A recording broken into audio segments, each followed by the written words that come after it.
कक्षा 8वीं, विषय हिंदी। बच्चों, आज हम एक कविता पढ़ेंगे जिसका शीर्षक है नर हो न निराश करो मन को, और कवि हैं मैथिली शरण गुप्त। तो पहले कवि के बारे में जान लेते हैं। राष्ट्रकवि मैथिली शरण गुप्त, जन्म 30 अगस्त 1886, देहांत 12 दिसंबर 1964। हिंदी के प्रसिद्ध कवि थे मैथिली शरण गुप्त जी। उनकी कृति भारत भारती, जो कि 1912 में आई थी, भारत के स्वतंत्रता संग्राम के समय में काफ़ी प्रभावशाली सिद्ध हुई थी, और इसी कारण महात्मा गांधी ने उन्हें राष्ट्रकवि की पदवी भी दी थी। उनकी जयंती 3 अगस्त को हर वर्ष कवि दिवस के रूप में भी मनाया जाता है। सन 1954 में भारत सरकार ने उन्हें पद्म भूषण से सम्मानित किया था। तो बच्चों, कविता को दोहराते हैं और समझते हैं। कुछ काम करो, जग में रहकर कुछ नाम करो। यह जन्म हुआ किस अर्थ अहो, समझो जिसमें यह व्यर्थ न हो। कुछ तो उपयुक्त करो मन को, नर हो न निराश करो मन को। कवि कहते हैं, यह संसार एक कर्म क्षेत्र है। प्रत्येक मनुष्य का जीवन एक कर्मपथ है। निराश या आलस्य के कारण बिना काम के बैठना ठीक नहीं।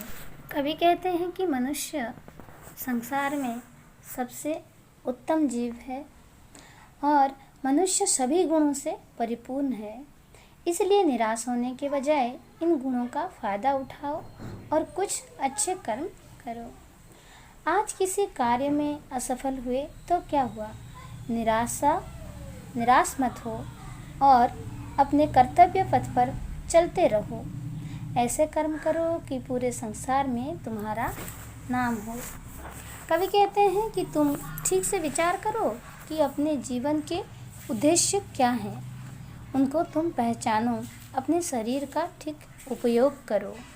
अपने जन्म को व्यर्थ मत करो।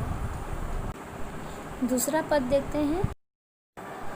संभलो कि सो योग न जाए चला, कब व्यर्थ हुआ सदुपाय भला। समझो जग को न नीरा सपना, पथ आप प्रशस्त करो अपना। अखिलेश्वर हैं अवलंबन को, नर हो न निराश करो मन को। नीरा मतलब केवल, प्रशस्त मतलब चौड़ा। कवि इस पद में कहते हैं कि समय रहते संभल जाओ, यूँ निराश रहने में अच्छा अवसर ना निकल जाए। व्यर्थ सपनों या कल्पनाओं में अपने आप का समय मत बिताओ। कर्म करो, अपना रास्ता खुद बनाओ।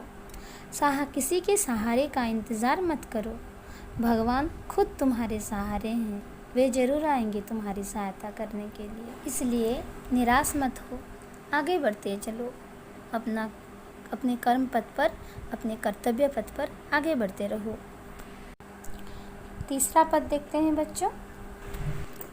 निज गौरव का नित ज्ञान रहे, हम भी कुछ हैं यह ध्यान रहे। सब जाए अभी पर मान रहे, मरने पर गुंजित गान रहे। कुछ हो न तजो निज साधन को, नर हो न निराश करो मन को। कवि कहते हैं कि हमें अपने गौरव और मान सम्मान का ज्ञान रहना चाहिए। भले ही हमारा सब कुछ, मतलब हमारे जितने सारे धन संपत्ति हमारे पास हैं, अगर चले भी जाएं, तब भी हमारा मान सम्मान बना रहना चाहिए। हमें ऐसे कोई कार्य नहीं करना चाहिए जिससे हमें पछताना पड़े या फिर हमारा मान सम्मान मिट्टी में मिल जाए। और जब हमारा मान सम्मान बना रहेगा, तब मरने के बाद भी हमारा नाम अमर हो जाएगा, यानी मरने के बाद भी हमें सभी याद रखेंगे। चौथा पद है। प्रभु ने तुमको कर दान किए, सब वांछित वस्तु विधान किए। तुम प्राप्त करो उनको ना हो, फिर है किसका यह दोष कहो। समझो न अलभ्य किसी धन को, नर हो न निराश करो मन को। अलभ्य मतलब जो नहीं मिलता। ईश्वर ने तुम्हें परिश्रम करने के लिए 2 हाथ दिए हैं। सभी दरकारी वस्तुएं जो भी हमें चाहिए वो हमें दे दिए हैं। आप सभी इन वस्तुओं को लेकर के अपने परिश्रम के बल पर अपने जीवन में आगे बढ़ सकते हैं, और यह हमारे ऊपर निर्भर है कि हम अपने जीवन में सार्थक हो पाते हैं या नहीं। इन वस्तुओं के जरिए हम अपने जीवन में अपने लक्ष्य को प्राप्त कर सकते हैं या नहीं, और अगर ये नहीं हो सकता तो इसमें किसका दोष है। कोई भी चीज़ यहाँ अलभ्य नहीं है। बच्चों, अब हमारा शेष पद पढ़ेंगे। किस गौरव के तुम योग्य नहीं, कब कौन तुम्हें सुख भोग्य नहीं। जन हो तुम भी जगदीश्वर के, सब हैं जिसके अपने घर के। फिर दुर्लभ क्या उसके जन को, नर होना निराश करो मन को।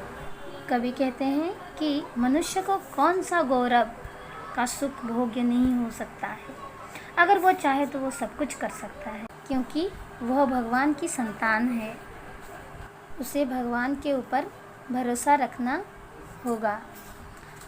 तो कवि हमें इस प्रकार से हमें इस कविता के जरिए प्रेरणा दे रहे हैं कि हम मनुष्य हैं, जो कि कोई साधारण जीव नहीं। हमारे पास सब कुछ है जिसके बदौलत हम अपने जीवन में सफल हो सकेंगे।